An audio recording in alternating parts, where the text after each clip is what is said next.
Hello.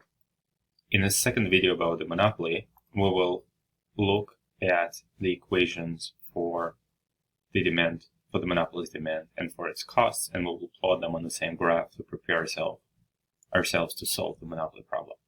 So first, let's start with the inverse demand.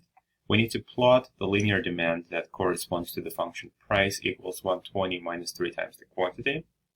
In order to do so, we need to just identify 2 points on that demand function, and the easiest way to do so is to deal with points for which one of the two values is 0. So here's how we're going to do it.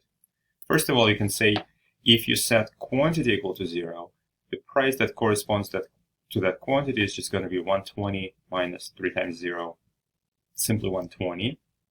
And to get the second point on the demand curve, you need to set the price, the left-hand side of the equation, equal to 0. And price equal to 0 corresponds to quantity, which is 120 over 3, just 40. That gives us 2 points on the demand curve. Let's look at the graph here. Quantity of 0 corresponds to price of 120. That's the top left point on the demand curve. And then price of 0 corresponds to quantity of 40. That's the bottom right point on the demand curve. And then we know it's a linear function, so the graph is just going to be a straight line. This is how we graph the demand. Next step, we will graph what's called the marginal revenue. We need to look at how much additional revenue each additional unit produced and sold generates for the monopoly. So the shortcut here, if you don't want to get involved with calculus, is to know that for a linear inverse demand function, like we have in our example, the marginal revenue will be the same exact equation, except for we need to double the slope in front of the quantity. So if the original slope was -3, now we need to turn that slope into -6. So the marginal revenue equation is the inverse demand equation with the slope in front of the quantity doubled. So instead of 120 minus 3q, we will use 120 minus 6q. And if we wanted to graph the marginal revenue curve on the same graph, well, we can use the same method. When quantity equals 0, that corresponds to the same price of 120. So both the inverse demand and the marginal revenue curve will originate from the same point.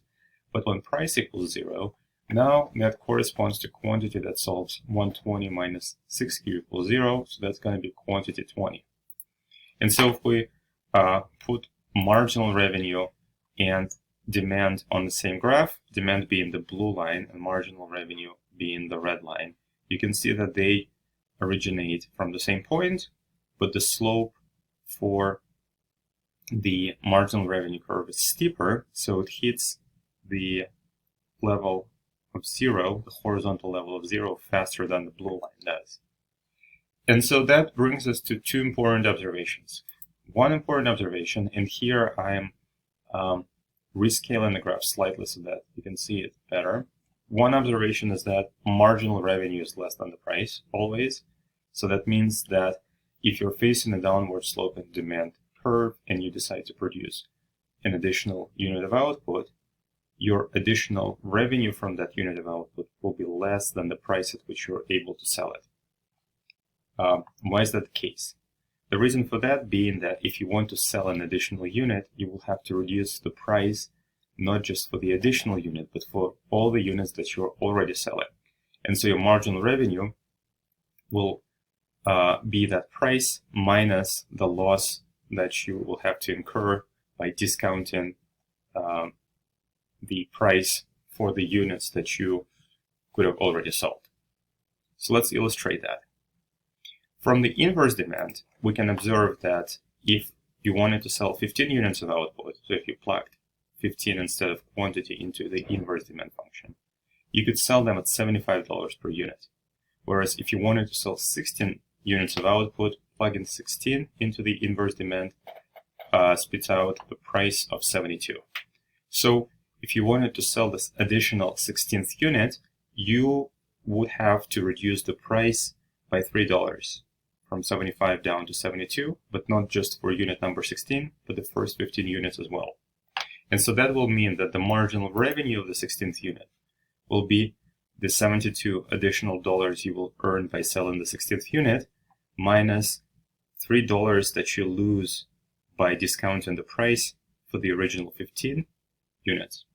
So that's a loss of $45. And so your marginal revenue of your 16th unit is only going to be $27, although you sell it for a whole amount of 72. Your marginal revenue is only a fraction of your price. And that is the case for any amount that you're willing to sell. And in addition, you can also notice that at one point, after, in my example, after 20 units of output, marginal revenue becomes even negative.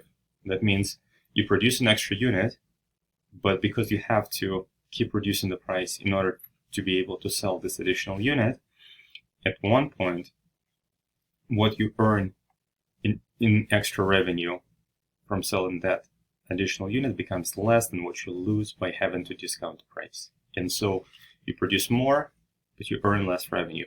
That's not a good idea. So a monopolist would never produce to the right of 20 because it doesn't make sense from the profit perspective.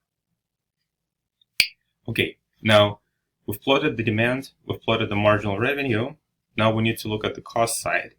And so total costs in my example are quadratic. So there is a q-squared term, there is a linear term, and there is a constant term. We're not going to plot total costs because we don't need to use them for now, but we need to derive the marginal cost from the total cost. And the way to do so is, well, honestly, differentiation. And so basically, for a linear, well, started from the beginning, the constant term, the derivative of the constant term is just going to be 0. The constant part of the cost does not change when you change the output, so its marginal contribution is going to be 0. For the linear term, the derivative is just going to be the coefficient, and for the quadratic term, the derivative is going to be a linear function with twice the slope of the quadratic function. So that gives us a marginal cost of 40 plus 2q, 40 coming from 40q in the original total cost, 2q coming from q squared. And so let's put the marginal cost on the same page. On the same graph, it originates at 40. So when quantity is 0, we start at a $40 cost. And then as quantity increases, marginal cost increases as well. So each additional unit is costlier to produce than the previous one. So we have an increase in marginal cost curve that is yellow on the graph. All right, now we're done plotting all the relevant cost curves on the graph, and we're ready to solve the monopoly problem, which we will do in the next video.